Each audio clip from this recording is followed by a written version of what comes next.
కల్కి మూవీ నుంచి ఊపిరి తీసుకుని వదిలే లోపు రాజాసాబ్ నుంచి రిలీజ్ డేట్ వచ్చేసింది. ఒక స్టేషన్ రన్నింగ్ లో ఉన్నప్పుడు ఇంకో స్టేషన్ అనౌన్స్మెంట్ చేసినట్టు ప్రభాస్ అన్న మూవీ రన్నింగ్ లో ఉన్నప్పుడు ఇంకో మూవీ రిలీజ్ డేట్ అనౌన్స్మెంట్ చేస్తున్నారు. ఒకసారి ప్రభాస్ అన్న ఇలా అన్నాడు, సో స్టేజ్ మీద తక్కువ మాట్లాడి ఎక్కువ సినిమాలు చేస్తా. మాట ఇచ్చినట్టే 3 years లో 4 మూవీస్ దించాడు. రాధేశ్వరం 2022, ఆదిపురుష్ 2023, సలార్ 2023, కల్కి 2898 2024. ఇప్పుడు రాజాసాబ్ ఆ నెక్స్ట్ స్పిరిట్, ఫౌజీ, సలార్ 2, కల్కి 2, రావణ. అబ్బో చెప్పుకుంటా పోతే 230 వరకు ప్రభాస్ అన్న బిజీ షెడ్యూల్ లోనే ఉంటాడు. నిజంగా చెప్తున్నా, ఒక్కొక్క హీరో ఒక్కొక్క పాన్ ఇండియా మూవీని తీయడానికి కింద మీద పడుతున్నారు.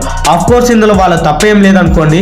ఎగ్జాంపుల్ గా చూస్తే అల్లు అర్జున్ అన్న పుష్ప పార్ట్ 1 మూవీ 2021 లో రిలీజ్ అయింది. 3 years తర్వాత అంటే 2024 లో December 6th కి పుష్ప 2 రిలీజ్. December 6th కూడా పోస్ట్ పోన్ అయ్యే అవకాశాలు ఉన్నాయని రూమర్స్. దాని మీద ఫుల్ డీటెయిల్ వీడియో చేస్తా. అప్పుడు అల్లు అర్జున్ అన్న ఈ గ్యాప్ లో మినిమం 2 మూవీస్ తీసేవాడేమో. నెక్స్ట్ ఎన్టీఆర్ అన్న దేవర మూవీ 2024 September 27th కి వస్తుంది. అది కూడా 2 years తర్వాత after triple R. Ram Charan game changer movie. ఈ మూవీ ఎప్పుడు వస్తుందో మూవీ టీం కూడా తెలియదు. ఒక ఈవెంట్ లో దిల్ రాజ్ క్రిస్మస్ కి కలుద్దామని అన్నారు. చూద్దాం అప్పుడైనా వస్తుందో లేదో. ప్రభాస్ అన్న నటిస్తున్న రాజాసాబ్ మూవీ గ్లిమ్స్ కరెక్ట్ గా అన్న టైం కి రిలీజ్ చేస్తారు. అది నాకు బాగా నచ్చింది. మూవీ మీద పెద్ద ఎక్స్పెక్టేషన్స్ ఏం లేవు అనుకోండి, ఎందుకంటే ఈ మూవీ పెద్ద భారీ బడ్జెట్ మూవీ ఏం కాదు. జస్ట్ 150 crores తో తీస్తున్న మూవీ. ఎలా అయినా వాళ్ళ బడ్జెట్ డే 1 తోనే రికవర్ అవుతుంది. So no tension. లిటరల్లీ చెప్తున్నా, గ్లిమ్స్ చూస్తుంటే నాకు మళ్ళీ మిర్చి ఇంట్రో ఫీల్ వచ్చింది భయ. ఆ లుక్ మాత్రం కేసీపీడి అంతే. మళ్ళీ వింటేజ్ ప్రభాసం చూసినట్టు ఉంది. మరి మీకు ఎలా అనిపించిందో వీడియోకి లైక్ చేసి కామెంట్ చెప్పండి. ఈ గ్లిమ్స్ ఉంది ఓన్లీ 47 seconds అయినా మనకు 2 సర్ప్రైజ్లు ఇచ్చారు.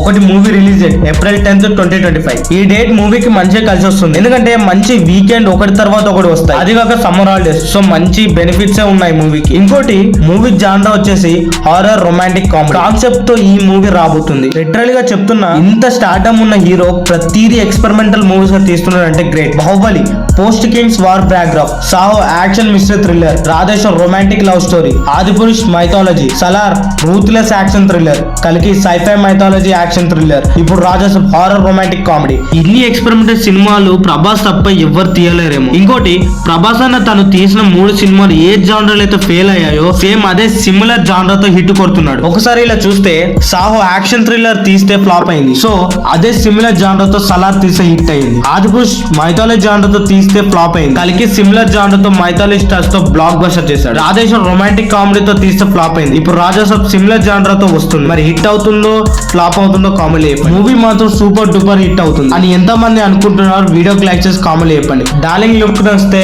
కామెంట్ హార్ట్ సింబల్ కామెంట్ చేయండి.